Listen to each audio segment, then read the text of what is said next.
Bem sabemos ser a música uma extensão da alma. Bastante emocionados nos encontramos, ainda mais diante de uma melodia que Mozart disse a Kardec na Revista Espírita, quando assim o preclaro codificador o entrevistara, procurando saber das melodias que existiam no planeta Júpiter, a qual vive. Questionou sobre a composição dentre as mais de 300 que Mozart, enquanto esteve encarnado, assim o fizera. Disse ele que a Ave Maria era muito material e toca-nos profundamente esta melodia. Imaginemos então aquilo que se pode ouvir nos tecidos sutis da alma no planeta mais evoluído do nosso sistema solar. É com imensa gratificação, agradecimentos sinceros que aqui nos encontramos nesta noite para entendermos um cadinho mais dessa doutrina chamada Espiritismo, que veio no propósito da nossa libertação psicológica e tem conseguido lograr êxito, haja vista quando trazida ao mundo, apareceu-nos em todos os cantos do globo terrestre. Possamos nós tê-la em nossos corações, vivê-la diariamente, procurando relembrar o que Jesus nos dissera: vigiai e orai. Não nos pedira orai e vigiai. Toda criatura que vigia os seus atos encontra-se em oração, mas nem todos que oram vigiam os seus atos.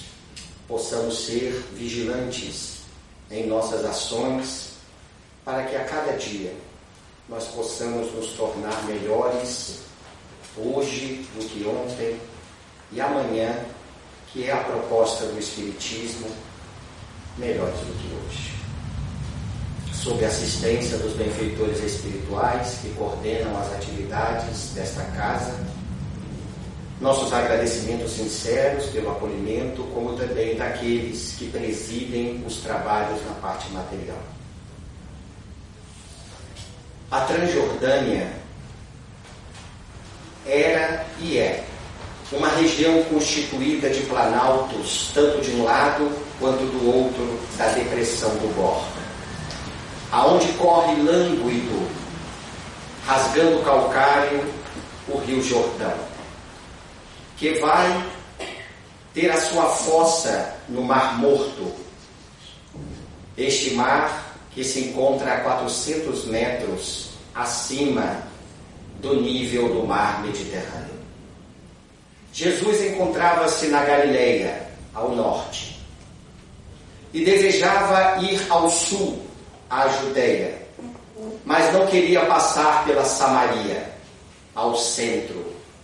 O Oriente o atraía.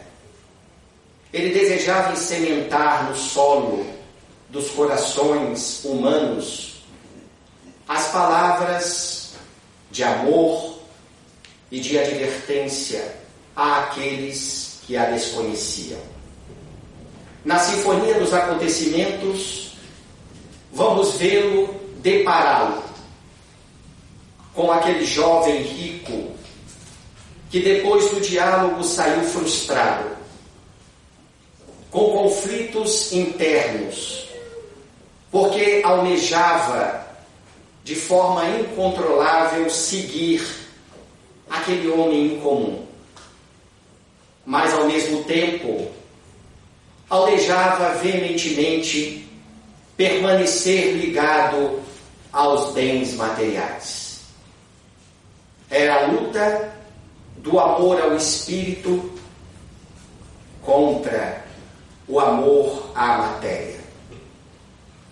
Depois desse diálogo, Jesus Jesus observando em torno de si, numa visão psicológica, aqueles discípulos que se encontravam ao seu derredor, percebeu-os aflitos, pasmos, com o diálogo com aquele mancebo rico, que havia poucos minutos tinha ocorrido.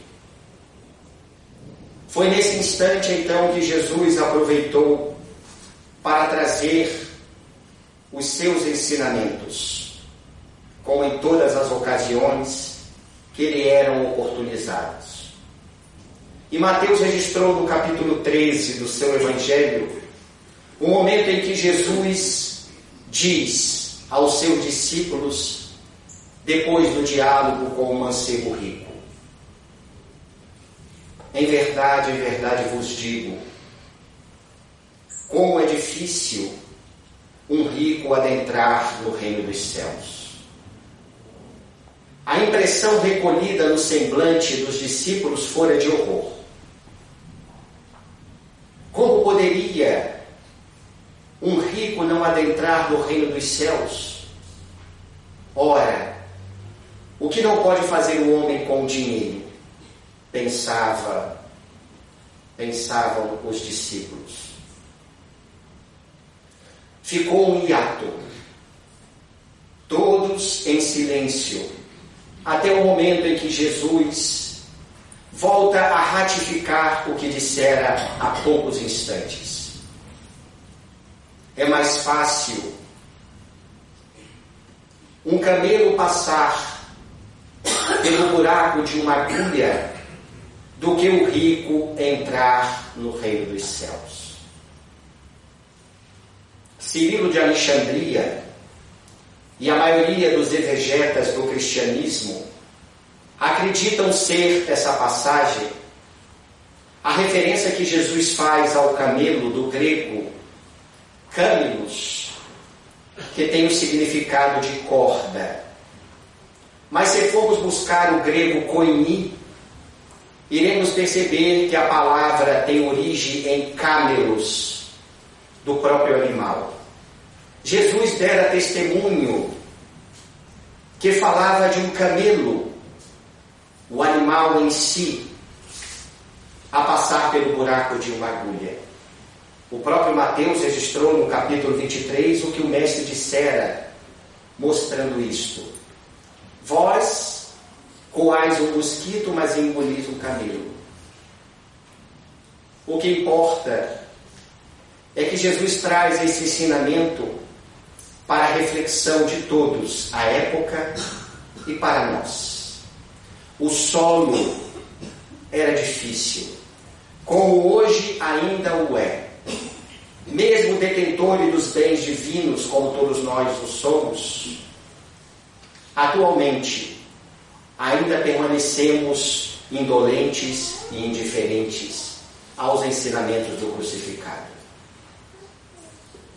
Simão Pedro, depois que Jesus dissera isto, referindo-se ao mancebo rico, trazendo a comparação de um camelo a passar pelo buraco de uma agulha, toma partido e começa a perguntar, representando os discípulos, sem nenhuma característica de egoísmo, de indignação, mas apenas uma curiosidade temperamental, típica daqueles ansiosos que desejam de imediato uma resposta. Foi o momento, então, que aquele que era o mais velho dos 12 questionou a Jesus: e nós? Quem de nós poderá salvar-se? Nesta pergunta, Jesus responde: ao homem nada é possível, mas a Deus tudo é possível. Simão Pedro encheu-se de alegria diante da resposta de Jesus. Foi então que questionou, acreditando que poderia ser reconhecido pelo mestre, exigia um toque de ternura, de retribuição. E nós, mestre, perguntou Simão Pedro, que aqui viemos contigo pelo Oriente, nós que largamos tudo, o que será de nós?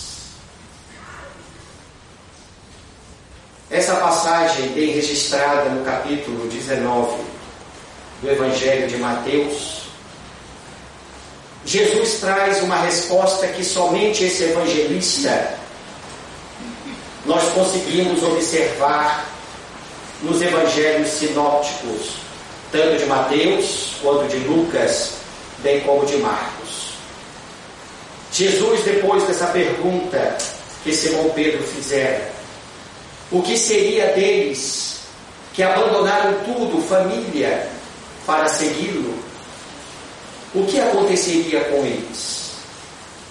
Jesus responde: a todos vós que me seguirem em toda a encarnação, todas as vezes que o Filho do Homem assumir o trono da glória, todos vós também sentareis nas 12 tribos, onde serão discriminadas essas 12 tribos de Israel. Todos vós também sentareis nos 12 tronos. Se nós fizermos uma análise, Jesus diz à época que todos que o seguissem, referindo-se aos discípulos, como a nós atualmente, e a todos depois do seu messianato, conforme vamos ver o termo na reencarnação, do grego etipalingenesiai, terminologia esta já bem comum e simpática aos pitagóricos da antiga Grécia, aos socráticos,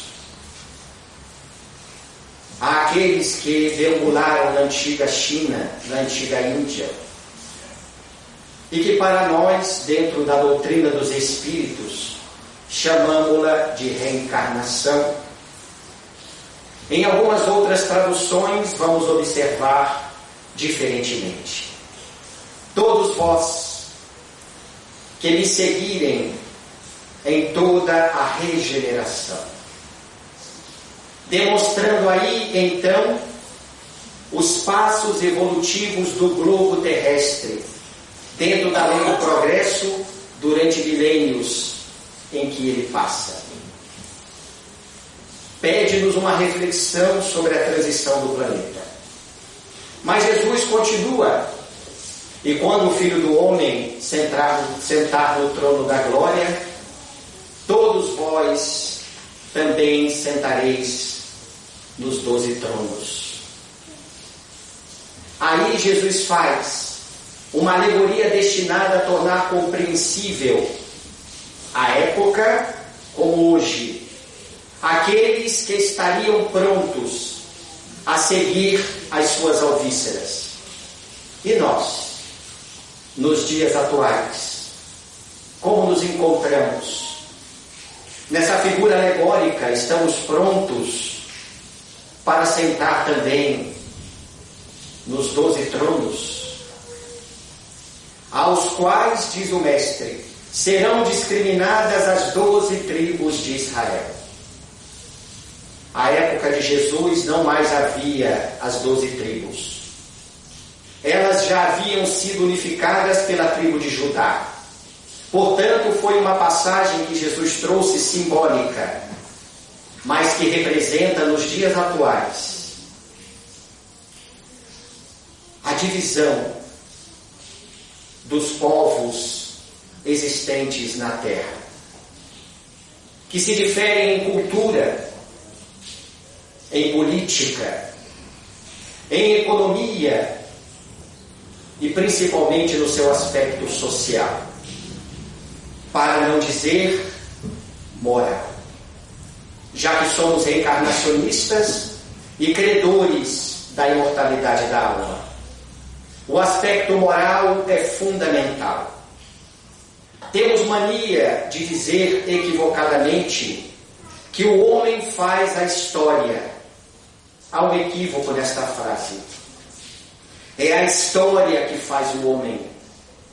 Porque estamos nos referindo à história com H, maiúsculo, que à luz da psicologia profunda e da filosofia, trazida inclusive pelo filósofo alemão Hegel, a história é uma realização de Deus.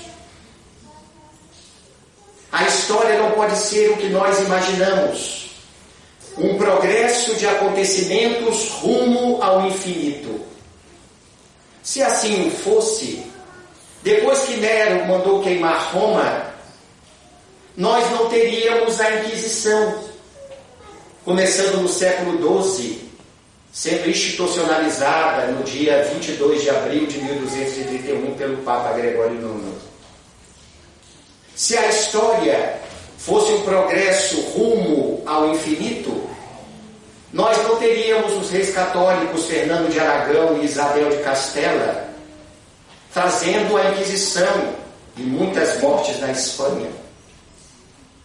Se a história fosse um progresso rumo ao infinito, nós não teríamos no dia 24 de agosto de 1572 a noite de São Bartolomeu, aonde muitos católicos, a pedido de Catarina de Médicis, mandou matar milhares de huguenotes. Se a história fosse um progresso rumo ao infinito, depois da noite de São Bartolomeu, não teríamos, no ano de 1789, no dia 14 de julho, a tomada da Bastilha e, por consequência, a Revolução Francesa.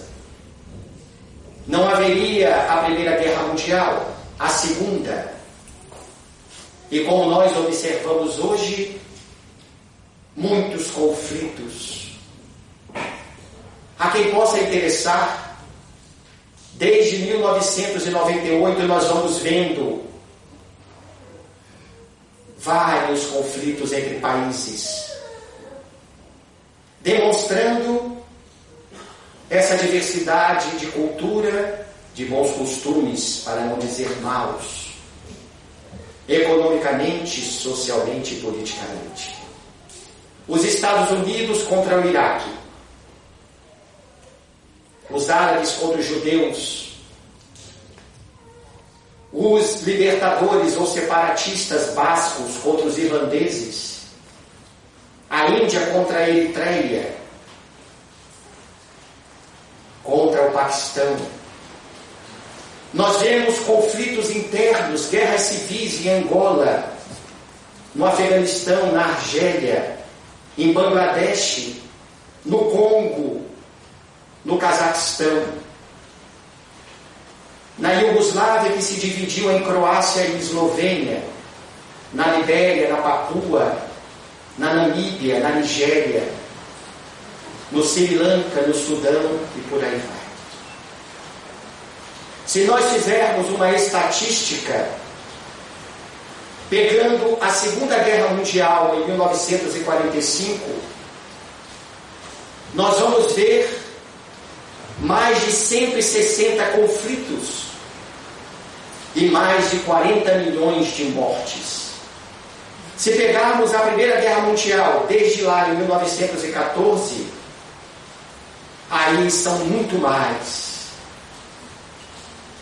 160 conflitos, muito mais. E muito mais do que 40 milhões de mortes, ultrapassando 180 milhões de mortes.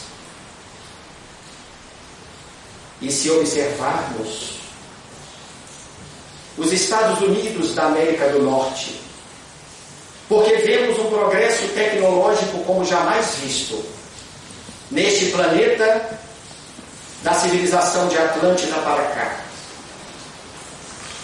Em tão pouco tempo, mas nós também não conseguimos enxergar, infelizmente, um progresso na ética e na moral.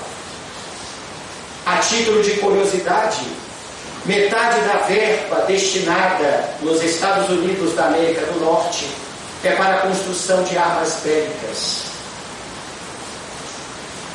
E isso não é história. Isso é anti-história. É o modo pelo qual o homem procura subverter as leis divinas, que é a história. Tem duração efêmera, mas machuca enquanto dura. Não existem contradições no nosso planeta Terra, porque no fenômeno da entropia, o caos é apenas aparente. A história, a realização divina, consegue coordenar todas as leis que regem o grande plano dos universos. Não existem contradições, existem contraditórios. No brocado popular, outro equívoco nós pronunciamos ao dizer: Deus escreve certo por linhas tortas. Não existem contradições, e sim contraditórios. Deus escreve certo por linhas certas. Nós fazemos a linha torta, ou as linhas tortas, quando procuramos de alguma maneira subverter a lei única traduzida no bem e na lei de amor, bem simplificada, preconizada e vivida pelo Nazareno incomum, que chamamos Jesus. Então podemos apenas, diante da anti-história, dessas atitudes nefastas que os homens procuram realizar, indo contrária à lei divina, nos maravilhar diante dessa beleza organicista e sinérgica da criação de Deus. Porque tudo está em ordem, mesmo no aparente caos. O fenômeno da entropia se faz presente. Jesus já nos dissera que seríamos nós os responsáveis pelo andamento do nosso globo terrestre devido às nossas ações. Mateus também registra em seu Evangelho a passagem que Jesus bem ilustra ao dizer: pedimos licença com as nossas emoções. O reino dos céus é comparável ao homem que plantou a boa semente no seu campo. E quando todos dormiam, veio o inimigo e plantou o joio no meio do trigo. Quando o trigo veio a espigar, apareceu o joio. Os servos, vendo aquilo, chamaram o seu senhor. Ele lhes disse: Senhor, tu não plantastes a boa semente no campo? Sim. Então quem foi que plantou o joio no meio do trigo? Foi o inimigo que plantou, disse o Senhor. Tu desejas que nós vamos e recolhamos o joio no meio do trigo? Não, disse o Senhor. Esperai, porque se vós fordes agora e retirardes o joio, o trigo também será retirado, porque estão muito juntos ainda. Esperai o momento da colheita, e quando ela acontecer, retirai então o joio, atai-o em molhos e jogai-o ao fogo. E deixai o trigo dar a sua colheita. Essa passagem nos momentos em que nos encontramos na transição, devemos ter singular atenção, porque está ali registrada o que a Bíblia fala do juízo final. Serão separados o joio ou os joios dos trigos, as crianças dos adultos, embora para ambos haverá o progresso. Os da esquerda de Jesus, ou de Deus, conforme conhecemos nas Escrituras Sagradas, está bem representado pelo joio, porque serão criaturas que serão colocadas em locais de ranger de dentes. Locais estes, queridos irmãos e irmãs, aonde há ódios, desforras, rancores, constituídos de espíritos esclerosados no mal, de preguiça espiritual, criaturas daninhas às coletividades humanas. Mas eles também progredirão. Diante da agressividade do local, do orbe em que serão demandados a habitar. E aí conseguirão eles terem noção, nesse local em que se encontrarão, porque terão saudades da terra, e serão incitadas em suas inteligências essa saudade. E aí, no subjetivismo de suas almas, condensará as ideias e os desejos dessa breve libertação. Allan Kardec, não menos feliz, trouxe-nos uma pergunta que pedimos licença para retratá-la, que se encontra em O Livro dos Espíritos. A questão a quem possa interessar é a 174. Perguntou o nosso insigne codificador do Espiritismo aos benfeitores espirituais: voltar a habitar a terra é uma necessidade? E os imortais responderam: não. Mas podereis habitar mundos que não são semelhantes à terra. Ponto e vírgula. Mundos, inclusive, inferiores à terra. Isso não significa que o espírito retrogradou. Se ele vai ser relegado a um outro mundo, se as suas ações são equiparadas às do joio, ou seja, contrária à lei divina. Não é isto. É que o mundo evolui, querendo nós ou não. O que nós temos que fazer é acompanhar o progresso que o mundo faz.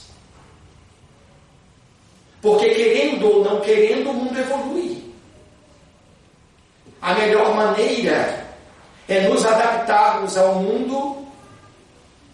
Como fazer? Porque os elementos constitutivos dele irão se tornando menos densos. Há somente uma possibilidade: de eu tornar o meu corpo espiritual, o meu perispírito, menos denso.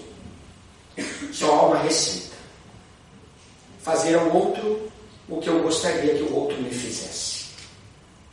É a única maneira de eu limpar minhas iniquidades, minhas mazelas, cuja memória encontra-se em meu perispírito.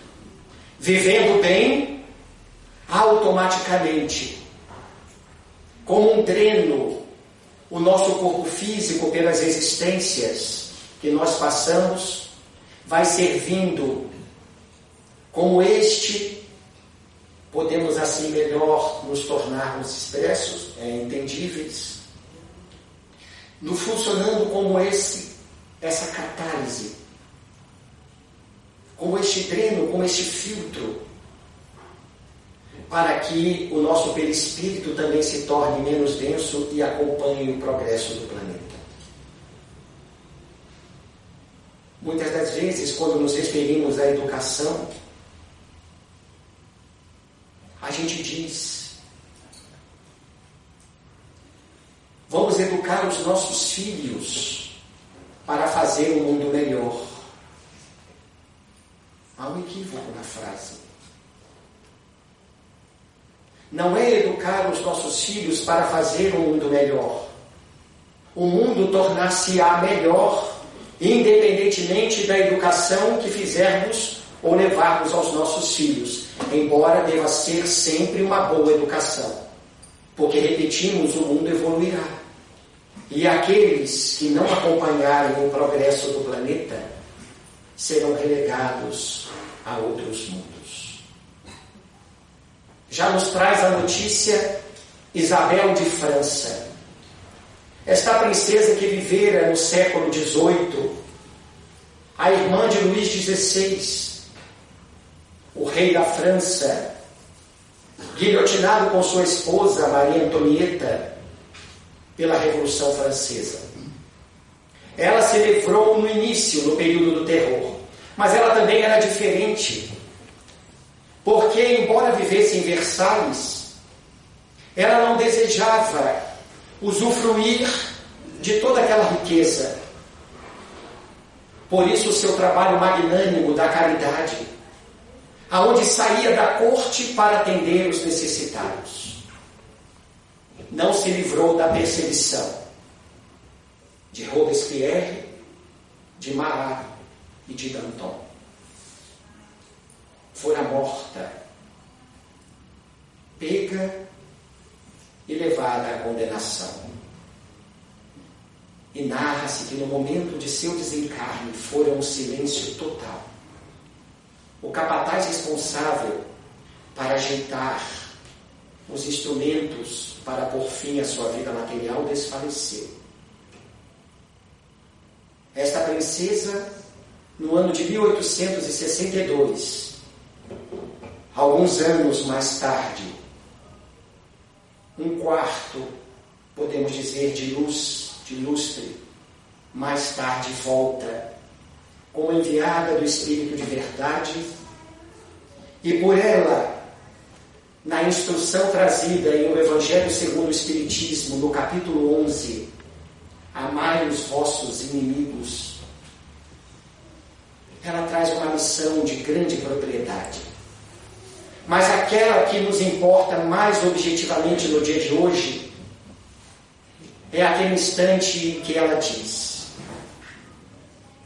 na atual transição do planeta, somente serão relegados a outros mundos aqueles que se encontram essencialmente rebeldes.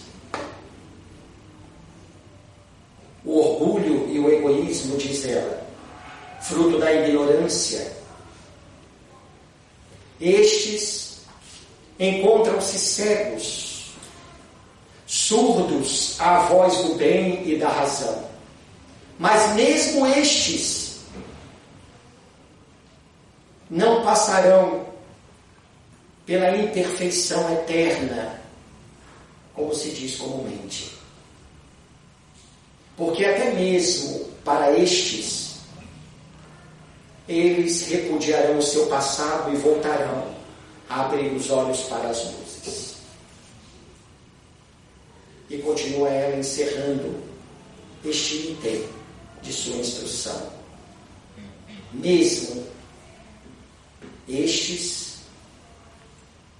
quando a criatura humana tornar-se obediente às leis divinas, não haverá mais necessidade desses ensinos.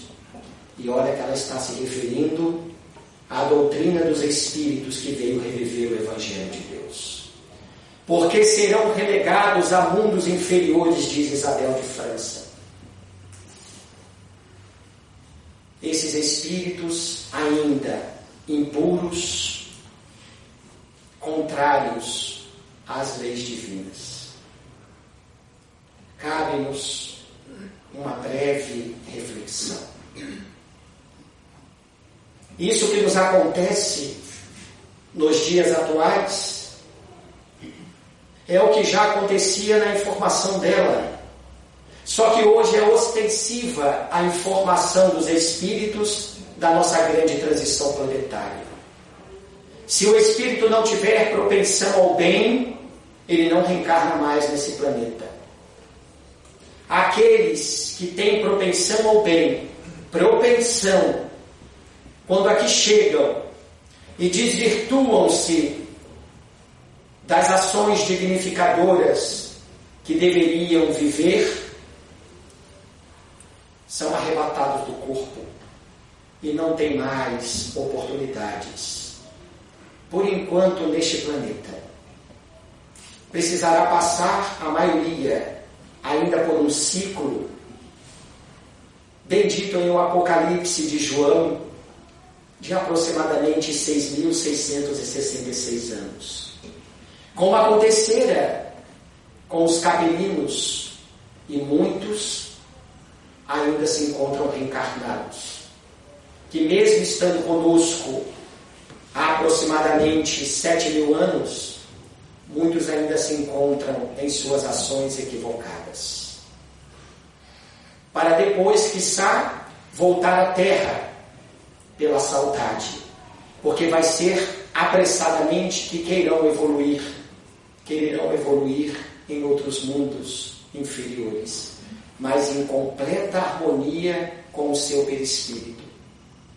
Esta saudade vai fazer com que evoluam mais rápido, como fizeram os capelinos quando aqui tiveram. Só que não vieram sozinhos, porque não acompanharam o sistema em que habitavam. Relegados sob a quiescência de Jesus para o orbe terráqueo, ajudou a Terra a evoluir e saía do primitivismo para o mundo de provas e expiações. Vamos ver estes homens e mulheres ajudando a Terra no desenvolvimento na China antiga, na Índia, no Egito, na Grécia. Não vieram sozinhos, porque muitos misericordiosos vieram à Terra pela primeira vez para reerguer os seus irmãos de sistema da constelação do cocheiro. Vamos ver entre os hebreus o capelino Moisés. Vamos ver os filósofos Forri e Lao Tse na China. Vamos ver Krishna na Índia, Sócrates, Platão, Aristóteles na Grécia Antiga, Pitágoras e tantos outros, que não abandonaram os seus irmãos. Assim somos nós nos dias atuais. Vivamos a lei de amor trazida pelo Cristo, porque os momentos estão sendo chegados, os tempos são chegados. E não há mais tempo para nós, senão viver o bem. Tudo que nós vemos hoje no planeta, e dizemos também equivocadamente, é sexolatria em todos os cantos. O sexo é livre. Não há respeito entre os cônjuges, entre os namorados, entre os noivos. E aqueles que estão solteiros utilizam-se do sexolatria. O sexo sem responsabilidade. Aonde isso vai parar? Nós dizemos. Olha lá o aborto provocado. Embora não legalizado, nós o vemos em todos os cantos do nosso planeta. Ele não tem sequer a criatura chance de poder se defender. Aonde tudo isso vai parar? Olha o suicídio lá. Tantos deixando a sua vida, pondo termo a ela, por conta própria, onde só cabe a Deus. A quem possa interessar, na cidade de Paris há concurso público cuja única função é chegar ao metrô todos os dias, às 4 horas da manhã, para recolher os corpos que quase diariamente são jogados e a mídia não divulga em frente aos metrôs. E os turistas não sabem disso. Da Torre Eiffel, no mínimo 2 vezes por mês, um corpo é jogado por conta própria, pelo espírito que foge da vida. Aonde tudo isto vai parar? Drogas. Que fuga é esta psicológica?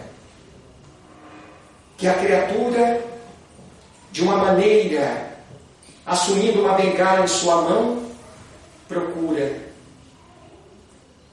também prejudicar o seu corpo físico, destruindo vagarosamente. Aonde tudo isso vai parar? Violência por motivos torpes, assassinatos por motivos fúteis. Que mundo é este que é um caos? Que transição planetária é esta que estamos passando? Por incrível que pareça, irmãos e irmãs encarnados e desencarnados, isso é sinônimo de luz. Vamos nos fazer melhores entendidos. Imaginemos todas as noites termos um abajur no criado mudo ao lado da nossa cama. E a lâmpada que ilumina o livro que antes de deitar-me eu leio é uma lâmpada de 60 watts. Consigo, através de um lápis que coloco no criado mudo, sublinhar as questões mais importantes. Trago meu copo com água e o enxergo, para que à noite não precise ir à cozinha. Olho ao chão, ali está. O chinelo para que eu não vá descalço ao toalete pela madrugada. Certo dia, a lâmpada de 60 watts queimou. Desenroscamo-la e vamos ao local aprazado para substituí-la. Não há uma lâmpada de potência de 60, mas tem uma de 100. Levarei esta. Peguemo-la, paguemo-la e vamos enroscá-la antes de deitar. Quando ligamos o abajur à noite, olhamos ao lado e vemos sobre o criado mudo. Olha aqui o livro. Poderei ler esta noite. Não ficarei sem luz. Olha o meu lápis aqui para sublinhar as questões mais importantes da minha leitura sadia. O meu copo com água eu consigo enxergar. O meu chinelo aqui se encontra. Se precisar dele, utilizarei-o para ir ao toalete. O brinco, a tarraxa do brinco da minha filha que tanto procurava, aqui está. E pegamos. Quando tocamos o chão, quanta poeira nesse chão. Por que eu não via isto antes? Porque enxergava apenas o meu chinelo? Porque a luz era de 60 watts e ela alumiava verdadeiramente até a superfície do criado mudo. Para baixo eu via a silhueta do objeto, mas eu não via os pormenores ao seu derredor. Agora, com a potência da luz maior, eu consigo ver os pormenores inclusive a poeira que se encontrava neste chão que antes eu não enxergava. Preciso varrer esta poeira. Por isso, na transição planetária, tudo isso que vemos como caos é sinônimo de luz, para que nós saibamos varrer a poeira dos nossos corações. Sexolatria? Não, obrigado. Devo respeito àquele ou àquela que se encontra comigo num compromisso. Sou solteiro, sou solteira, mas o sexo deve ser com responsabilidade. Muito obrigado. Tome aqui esta droga. Não. O meu corpo é um empréstimo divino. Existem co-irmãs pelas quais exigem a minha responsabilidade. As células são seres vivos, princípios espirituais que precisam de mim. Não posso destruí-las pelo uso da droga. Varro esta poeira de meu coração. Muito obrigado. Suicídio? Para quê? Só cabe a Deus por ter com a minha vida material. Por maiores que sejam as adversidades, nada me acontece que seja acima das minhas forças. Aborto não. Obrigado.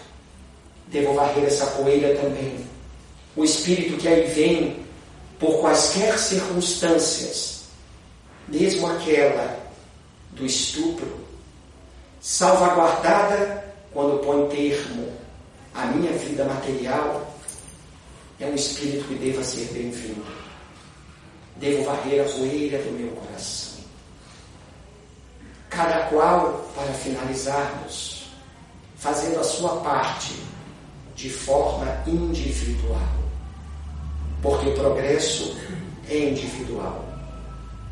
Podem os amigos nos seguir ao átrio dos gentios, ao santuário dos homens, mas ao santuário de Deus, a nossa consciência, nós entramos sozinhos.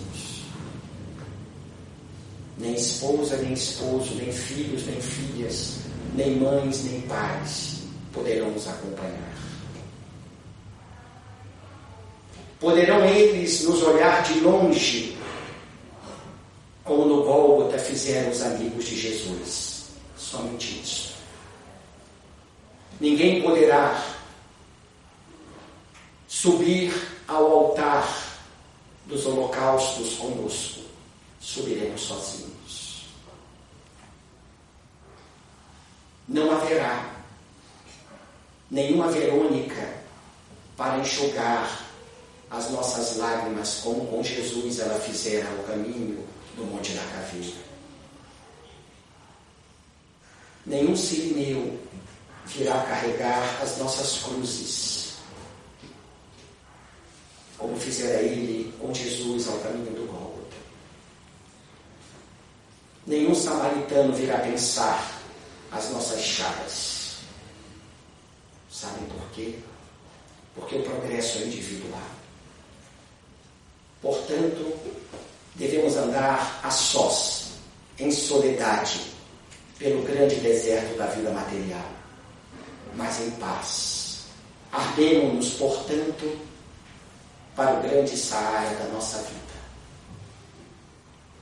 Nossas imensas gratulações pela oportunidade do trabalho. E conforme pedido pela nossa irmã, vamos orar.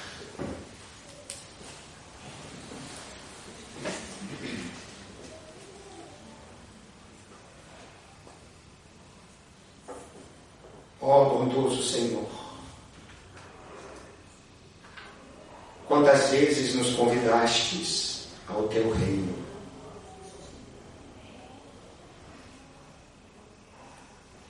mas nós declinamos o teu convite. Porque, pobre de nós, trazíamos nas sandálias a lama dos caminhos palmilhados. iríamos macular o solo afetuosamente atapetado pelo teu amor. Mas pedimos-te, aguarda-nos. Atenderemos o mais breve possível o teu apelo, pois somos sabedores que agora andaremos com os pés sangrando, porque resolvemos despalmilhar as sandálias que a lama inutilizara, impregnando-as. Quantos espinhos existem na estrada da vida?